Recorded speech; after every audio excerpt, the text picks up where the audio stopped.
আসসালামু আলাইকুম সম্মানিত দর্শক, আশা করি সবাই ভালো আছেন।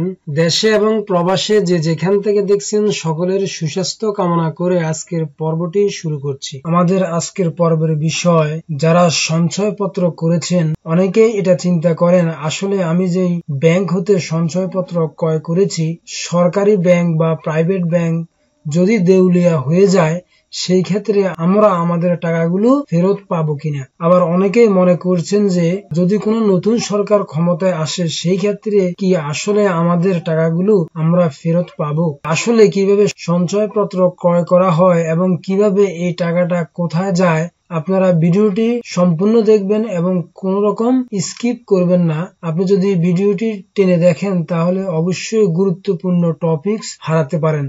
অনেকে আশঙ্কা করছেন যে বাংলাদেশে আমরা যে ব্যাংক হতে সঞ্চয়পত্র ক্রয় করেছি, কোনো কারণে ওই ব্যাংক যদি দেউলিয়া হয় তাহলে আমাদের টাকা আমরা ফেরত পাবো কিনা বা আমাদের টাকার কি হবে।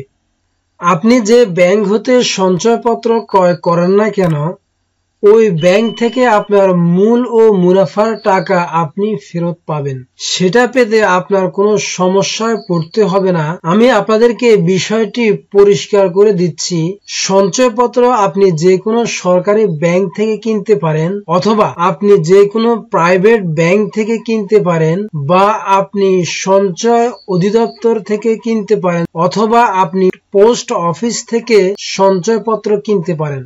সঞ্চয়পত্র যেহেতু সরকারি, সরকার আপনার কাছ থেকে এই সঞ্চয়পত্রের টাকাটি আপনার কাছ থেকে লোন নিচ্ছে সঞ্চয়পত্রের মাধ্যমে। আর এই সঞ্চয়পত্রের মালিক কিন্তু সরকার, আর এই সরকারই আপনার কাছ থেকে সঞ্চয়পত্রের মাধ্যমে টাকা কালেক্ট করছে সরকারের বিভিন্ন উন্নয়ন কর্মকাণ্ডে ব্যবহার করার জন্য। এবং আপনার কাছ থেকে সঞ্চয়পত্রের মাধ্যমে যে টাকাটি সরকার নিচ্ছে তার যে মুনাফা, তার সকল দায়ভার সরকারের, এবং সরকার আপনার টাকা এবং লভ্যাংশ দিতে বাধ্য। এবং আপনার যে সঞ্চয়পত্রে আপনি যে টাকাটি ইনভেস্ট করছেন বা বিনিয়োগ করছেন, এই টাকা সরকারের অ্যাকাউন্টে জমা হয়ে যাচ্ছে।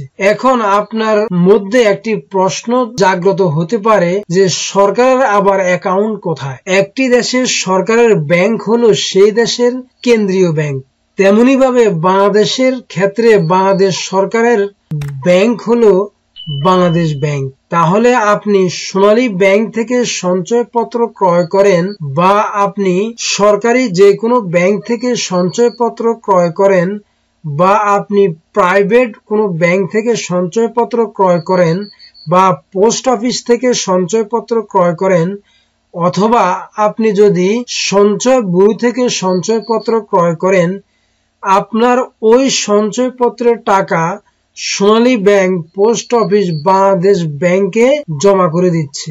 বা প্রাইভেট ব্যাংক থেকে আপনি ক্রয় করছেন, ওই প্রাইভেট ব্যাংকও কিন্তু বাংলাদেশ ব্যাংকে ওই টাকাটি, সঞ্চয়পত্রের টাকাটি জমা দিয়ে দিচ্ছে। বাংলাদেশ সরকারের সঞ্চয়পত্র সম্পর্কিত যে অ্যাকাউন্ট আছে, সেই অ্যাকাউন্টে কিন্তু এই টাকাগুলো জমা পড়ছে।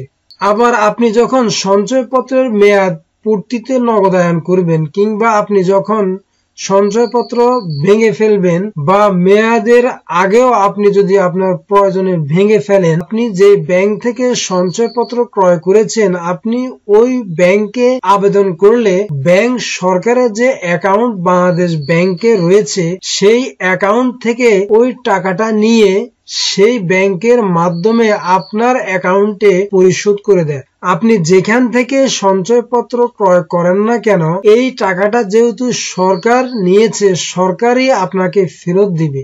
যে ব্যাংক থেকে আপনি সঞ্চয়পত্র ক্রয় করেছেন, সঞ্চয় ব্যুরো হতে পারে, পোস্ট অফিস হতে পারে, যেখান থেকে আপনি সঞ্চয়পত্র ক্রয় করেছেন, ওই ব্যাংক, সঞ্চয়পত্র ব্যুরো এবং ডাকঘর পোস্ট অফিস এটি হচ্ছে একটি মাধ্যম হিসেবে কাজ করে এবং এই কাজের পারিশ্রমিক হিসেবে ব্যাংক নির্দিষ্ট হারে সরকারের কাছ থেকে সামান্য পরিমাণ একটি কমিশন পায়। যে ব্যাংক হতে সঞ্চয়পত্র আপনি ক্রয় করেছেন ওই ব্যাংক যদি ফল্ট করে বা দেউলিয়া হয়ে যায় তাহলে আপনার কোনো চিন্তা নেই। যারা এই সঞ্চয়পত্র ক্রয় করেছেন তাদের বেশিরভাগ মানুষই কোন রকম টাকাগুলো সঞ্চয় করেছেন। এখন এই টাকাগুলো যদি তাদের কাছ থেকে চলে যায় তাহলে আসলে তাদের আর কোনো কিছু অবশিষ্ট থাকবে না, কারণ বেশিরভাগ লোকই এই সঞ্চয়পত্রের উপর নির্ভরশীল।